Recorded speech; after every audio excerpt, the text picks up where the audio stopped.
listening to News and Views with Mark and Diane. Okay, today we're going to chat about landlord-tenant board issues. It's been really high profile in the media in the last couple of weeks. I've done a lot of reading on the topic, and I've done a ton of posting on social media platforms. Here are a few comments before we dive in deep into this discussion. Number one comments that I'm seeing out of 300 or 400 comments is that I'm never doing this again.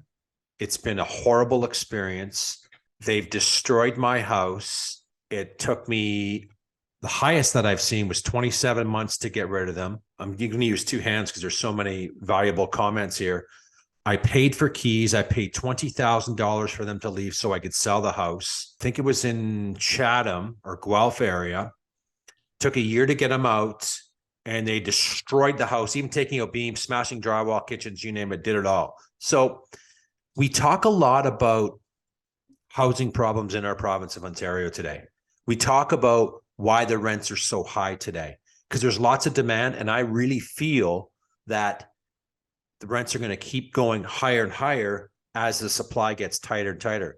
You're a landlord, Diane. You have properties. So, you know, you've had some turnover, I'm sure. You're probably got some tenants in there that have been pretty good because you really haven't said much to me about issues or non-payments. But I think personally, I would be scared to buy an investment property today in this climate, not scared about the price points, scared about that I better be ready to fund that property for a year, and knowing that and having that cash sitting in the bank, because it's crippling people financially in this province.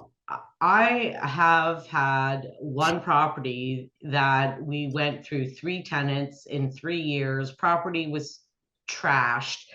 3 years in a row, I was in it with another investor. We lost money 3 years in a row, 6 months of the year getting nothing. And, you know, one thing that people don't realize is a lot of us investors, we don't have a lot of money. There's a lot of little investors out there that have 1 property or 2 properties. They're not rich. Like, everybody thinks that somebody with investment properties has all kinds of money. If we're not getting the rent, like, it's a problem. It's a big problem. And I have a lot of little investors that have 1 or 2 properties only. They couldn't handle, they don't have, you know, jobs making $300,000 or $400,000. If they don't get this rent, they're in big trouble. Yeah, to that point, and I'm going to go back and forth here from the comments from a lot of people. And some comments I got chimed in from people commenting that, you know, well, these investors have lots of money and they can afford it and they've gotten, you know, great appreciation, but it's not the case, right? What's really frustrating to see and hear comments from people that are kind of desperate in a sense and really hurt. You know, it takes a toll on you mentally, knowing that some scum is occupying your property and you're paying the goddamn bill. Like, I don't understand that. And I know, me being in it years ago, it's only happened once, but I can't imagine paying that mortgage payment every month. Plus, I'm sure they're stop water. So there's some more money out, and someone living there and knowing that they're not going to leave because the landlord tenant board's backed up 10 months to a year. And the problem is that these goddamn scum tenants know the system and are doing it and taking advantage of people. When you think about that, okay, so I'm going to make this up. So I went over to George and Pontiac or whatever and looked at cars and got mad and smashed the window, or I smashed or stole from the store. I got charges right away. So why are these people allowed today to go on, and this is fraud what they're doing? They're stealing, and it's acceptable today. This is total bullshit at the end of the day. Listen, I've sat in a landlord tenant board courtroom for 8 hours and listened to everything. It's unbelievable to me what the judge was saying. Like, my lady hadn't paid for 3 months, and she knew that in 3 months she was granted subsidized housing. Right. So I said to the judge, well, we all know she's got subsidized housing in 3 months. Why is she going to pay me? She's not going to pay me for the 3 months that she back owes me, or for the next 3 months, because she knows she's leaving anyway. And you're never getting the money. And well, they still wouldn't evict her. They No, still wouldn't no, evict her. no, No, no. no, you need to go to mediation. No, Yeah. you have to give her time. I mean, at the end of the day, she still was never evicted. And the last couple months of rent, instead of trying to get another court date, I just ate it at this point because I Yeah. know I'm not getting it. She doesn't have any money. Nothing's happening. Yeah. So, like, I'm never going to get it back. And that's another thing is that these landlords, when you do take all these losses, and I have a lot of investor clients, we never get that money back. Nobody gets it back. Now you can go to a collection agency You take a civil court. and well, no, what they do is the collection agency tries to collect the debt. Even if you go to small claims court, you still have to somehow try to collect the debt. Well, how do you get it? Right. And so the collection agency will kind of keep chasing them. But I know with my one client, Bruce, he's been waiting 5 years for this collection agency to get him any money. Like the people don't have anything. So where are you going to get the money from? No, and I agree. And before we continue on, I don't want to paint the same brush because there is a lot of good tenants out Oh, there. there is. There's I have some. right, and I feel bad, bashing tenants and bashing tenants and bashing tenants on this, but I'm only bashing the ones that aren't paying, and I'm glad. And even in the comments too, when I'm bashing some of these people that have done that, some of the tenants have, people on those social media platforms said, hey, I'm a tenant, I'm great, I never miss my bill. I can't believe that this is happening to some people. So I have some great tenants that right now that they all pay early. They all pay a day or two early. They're great. Like I only have two of them and they're great. They're great. And I mean, the one I haven't raised the rent in 5 years because of that. They take care of the property, they pay early. The problem is, it's like anything in this world, the bad is gonna outshine the good, right? And there's professional tenants out there and they know the system way better than we do.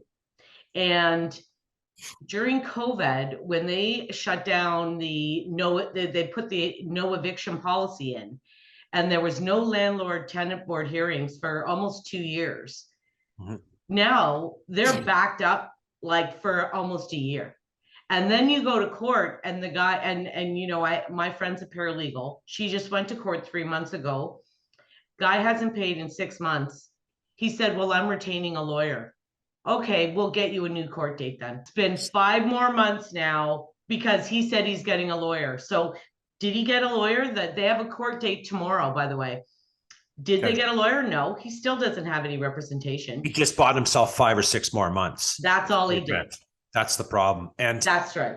To that situation and point, I want to talk about experience that happened to me. This is going back 10 years ago. And I had one of those professional tenants in.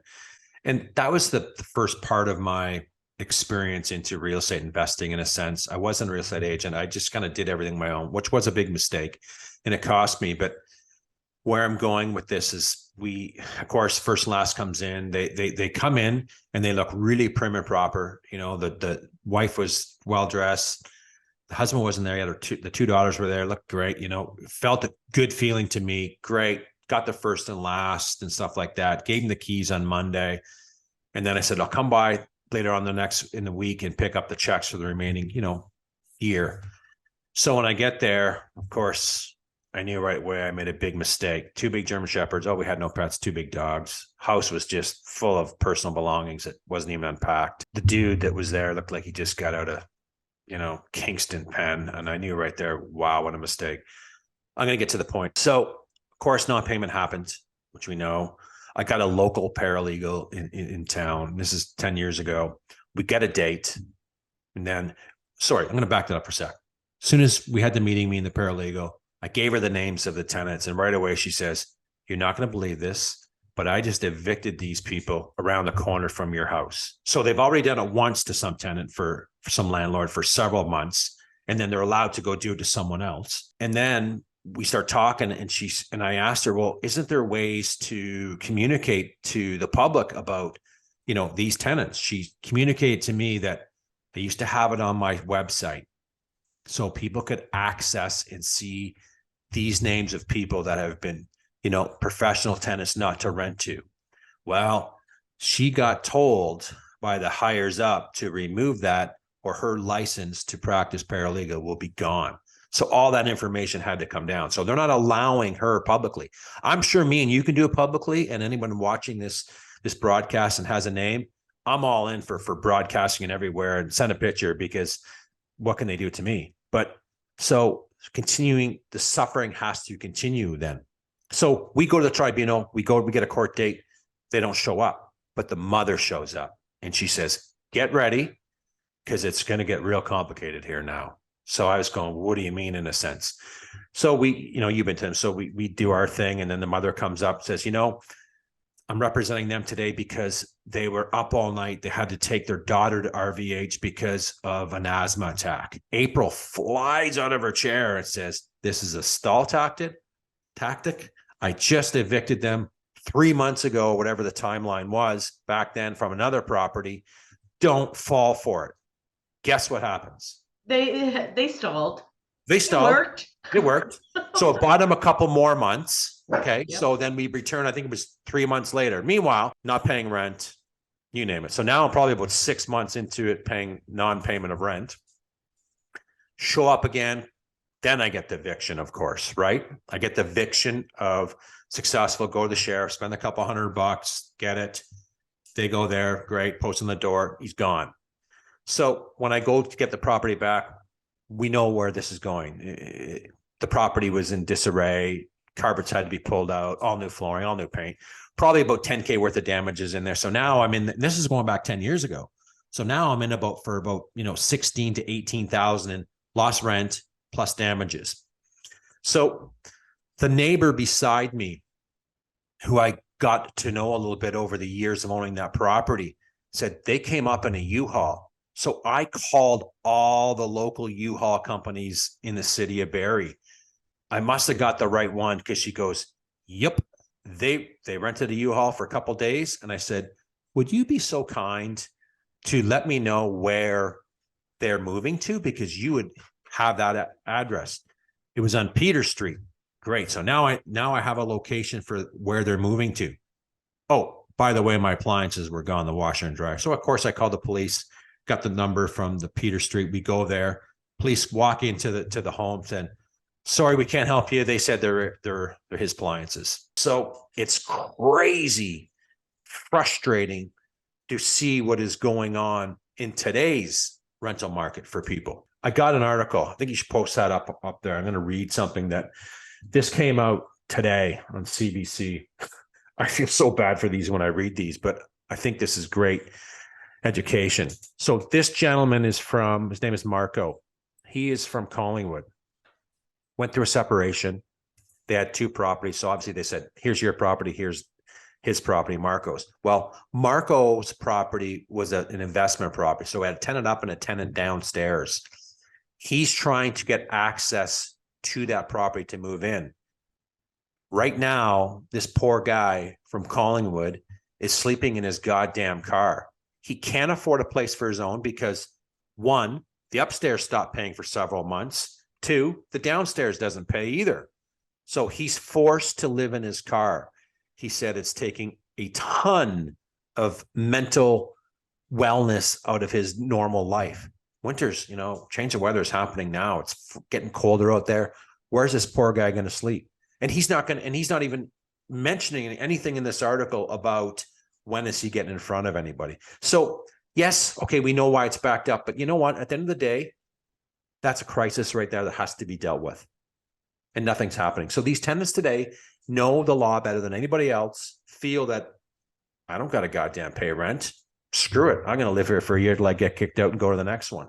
Well, until a sheriff shows up and puts a lock on, 10 months. And that's about the only thing that's going to stop them, because even when you get a ruling, like even if this guy, I have a guy right now in Aurelia waiting 8 months, still has no date, and they haven't paid in 8 months. He's got nothing.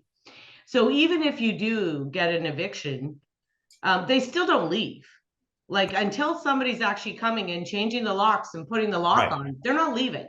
That could be another 3 weeks to a month, because I'm sure the sheriff's office, local sheriff's office, and bailiff's offices are backlogged as well. So great, I got an eviction. I got the paperwork. I won the judgment, but it may take another 5 weeks to get them out, Mm-hmm. possibly. So as back to this article for a second. So there's another story I want to talk about. A couple from Brampton. They went over to India for 6 months, did a short-term rental with tenants. Sounds like there was a 2-unit house. Get back, tenants saying, I'm not leaving. This family, okay, is living on a single mattress in the basement.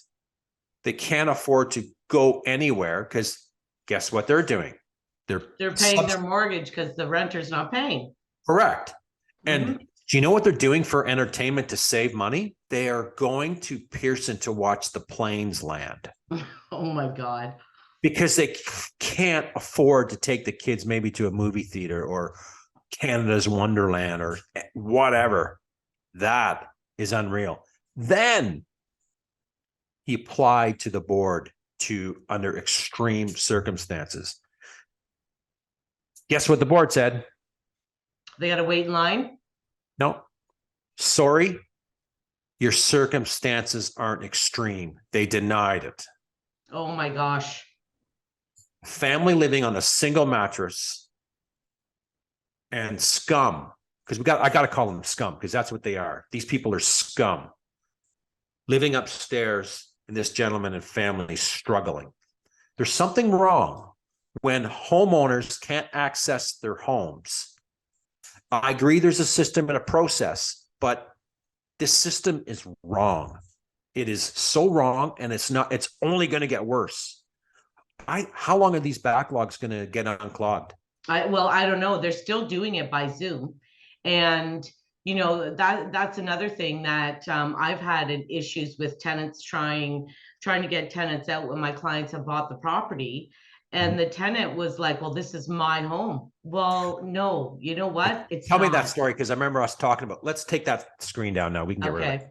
But yeah, I want to ask you that. I remember that. Yeah. Because I remember my buyer actually said, listen, I don't want to be rude to you at all, but where do you think you get the right to say that this is your home? Like, and I said to him, buddy, you've lived here for 5 years. Do you know how good it is to stay in a rental for 5 years straight? Like, that's pretty good. that's really Like, good. you're not, you're renting something. You're not going to live there forever, and you don't own it, No, they don't own them. So like, we were trying to be polite, but it was nasty. And even on the day of closing, somehow the seller hired somebody. There was guys in trucks and vans and showed up, and they packed everything up and moved them out because they refused to leave. And so the seller that you're repping the buyer? I was representing the buyer, and somehow the seller, I don't know who he paid, but these 4 trucks showed up with all these guys, and they just started unloading the house. So let me ask you this then. So when you did a walkthrough, what did you see when you did a walkthrough? Obviously, you came to the situation and conclusion that, well, first they didn't want to let us do the walkthrough. They didn't want to give us access because we have COVID. And then, oh no, my dog's in there. And then this is my home. I'm paying for it. You're not allowed to go in there. And we ended up going up there like 3 times before we actually got in, because they kept denying us. And the real estate agent on the other end was trying to tell them, listen, like, you, even for the landlord and tenant board rules, you have to allow the property be shown to be sold, and you have to allow the walkthroughs. Like, you can't deny this. No, but they feel like they can deny it. So we were fighting and fighting. We finally got in. It was a gong show. There was dog crap and piss all over the floor. You couldn't even walk in there. It was a gong show. Okay, but I also remember too from some discussions with you over the summertime where you were repping for a seller that was renting rooms out. Remember that when you were renting, they were renting out rooms, and one tenant refused to leave. The homeowner, the buyer, closed the goddamn deal knowing that this tenant isn't leaving. Yes. Well, what happened was the agent on the other side, I never promised vacant possession, okay, in the deal. And I knew what I was doing. I knew that it wasn't in there. Right. And the agent on the other side said, well, if they have to rent one room out, that's okay. I said, well, we did give the eviction notices. We gave everything, but of course we couldn't get a hearing in time. Of course He's not. going to get a hearing in time, right? You can't get a hearing in time. No. So we did everything in our power to try to get her out. And Yeah. we gave them our paperwork to prove like everything we've done. And then the deal closed and the tenant was still in there. So she calls me and says, my clients are trying to move in and the tenant's still in there. And I said, yeah, well, she can't be in there. I said, okay, well, your client is now the owner of the house. So the deal's already closed. The deal's closed. Okay, got it. Okay. I can't do anything anymore. No, she's you're not out. my tenant anymore. No. So we called the lawyers because the lawyers all got involved. And it was explained to them that we aren't the owners anymore. We can't do anything. She's not our tenant now. She's yours. That's right. That buyer just assumed that tenant. Yes. Automatically. Bottom line. And they called the cops trying to get her out. They don't get involved. Nope. But I mean, that buying agent, she made a big mistake, right? Absolutely, she did. A ton. There are lots of holes cut off it. A ton. She even sent me in the email because I said to her, listen, we've given an N12, we've done everything, but I'm not sure if she's going to be out. Don't worry about it. And I had the email, which I kept, and I sent to the lawyer. Sure. And the buyer said, we didn't agree to that. Yeah. Well, your agent did. When you're hiring an agent, you're allowing them to speak for you, right? If they say it's okay, it's okay. That's unbelievable. Like, that's just bizarre. And I think one of the biggest problems with the landlord tenant board from my experiences is that, they already are on the side of the tenant. Like, automatically. For some reason, they think all the landlords want to do is kick everybody out to get higher rent. Yeah. They think that we're all on a mission to just try to make more money. We don't care about people, and we do care about people. Like, I haven't raised my tenant's rent because she's been good to me and I'm good to her. There's a lot of landlords out there that I think you should raise that rent. I'm going to because I have to. You know why I have to? Not because of putting financial problems on there, just because if that's one of your duplex, if you're a single family home, okay, you got a little bit more leeway. But if that's your duplex, and eventually one day you will sell that house. I know no one's going to buy it because the rent is too low. Correct. That I know. I have already thought about that. Yep. So, but this is the big problem: is that when you go to the landlord tenant board and you listen to this judge, the assumption is that we're the bad guy. The landlord is the bad guy right off the top. And I'm listening to case after case after case. I'm listening. I just cannot believe what I hear. Like, why do you assume like the tenant lies through their teeth? Okay, no problem. Yeah. What? And and I seen the same thing over my years when I was a landlord, but I've also saw things where, of course they want you to go to mediation. So they have a mediator that goes in the room with, yourself and the tenant. And I will say at that part, I found them more favorable to find a solution, but more favorable for a landlord when there's non-payment. Like, I was in the discussions, I'm going, holy cow, I didn't expect this today. Like, she's going, bottom line, how can you expect to stay? You're not paying rent. Yeah. Like, come up with a solution here.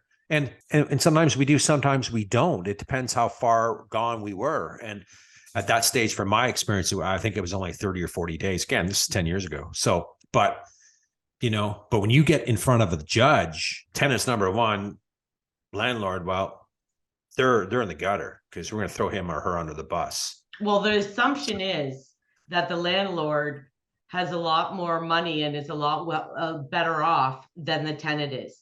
That the tenant is struggling and the landlord is not. We've seen in the media over the last, especially 6 to 8 months, how many landlords are struggling. And I mean, they have one property and now they're trying to pay 2 mortgages.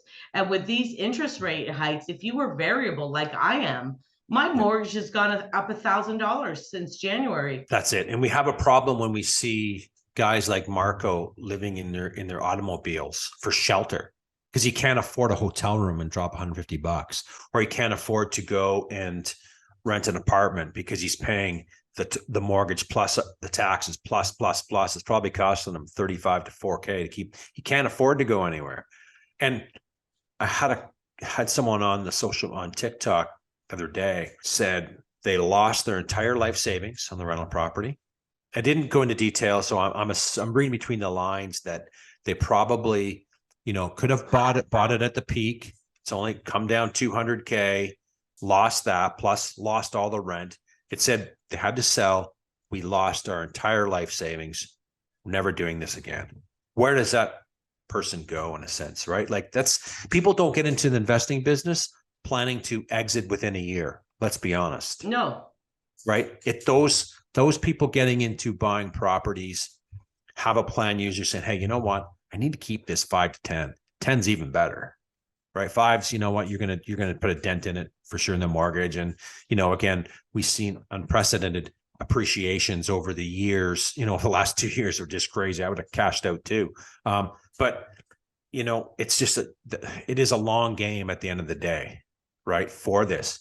And now it's putting people in a position where, holy shit, they didn't have an extra 15 or 20K to throw out there and pay the mortgage for that. Well, property. You know what kills me too now? So Doug Ford and the Ontario provincial government changes the rules so you can put 2 or 3 unit dwellings on any property zone. It doesn't matter the zoning anymore.